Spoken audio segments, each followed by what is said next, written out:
Diba? Hi, Ma. Hi, Tita. Ngayon pa lang, congratulations. Thank you po. Ano ang kaibahan sa unang major concert mo sa Music Museum? Kasi, of course, bukod sa napakalaking venue ng dadausan mo ng concert mo ngayon, hindi ba mas nakaka-pressure ito ngayon? Libong-libo po.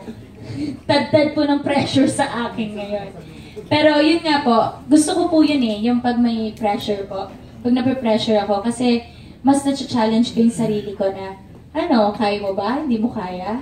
Hindi, kailangan kayanin mo dahil may mga taong nagtiwala sa'yo. May mga taong nag-invest sa'yo para ipakita yung talent mo, i-share yung talent mo sa MOA Arena.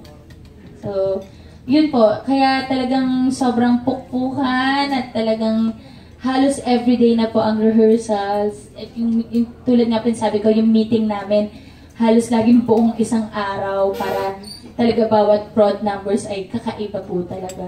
At napaghandaan po talaga. Given the choice, sinong isang special person na gusto mong naandun sa concert mo? Aside from your mom and your brothers. Sana po yung papa ko, pero alam ko naman na, papanoorin na lang niya ako from heaven. So, yun.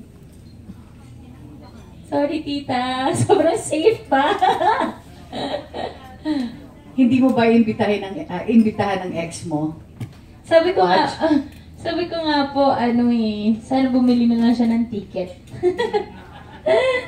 Bili siya ng marami, para mas friends kami. Pupunta ba ang ka-tex? Ano po? Tito Ronald. Ano ba ito, Ronald? Dalawa daw ang bibili ng ticket, sabi Tito Ronald. Dalawang bibili? Dalawang ex daw. Sino isa? Dalawang tao yung dapat bumili ng hundreds of tickets. Hindi isa lang. Okay po, dapat po. Iparating niyo po yan sa kanila. Sige, thank you ha. Pero yung wala pong aaway sa akin Okay. Pagod na po ako mabash. Sige. Okay, any more questions? Thank you. Meron pang question, Okay. Esther?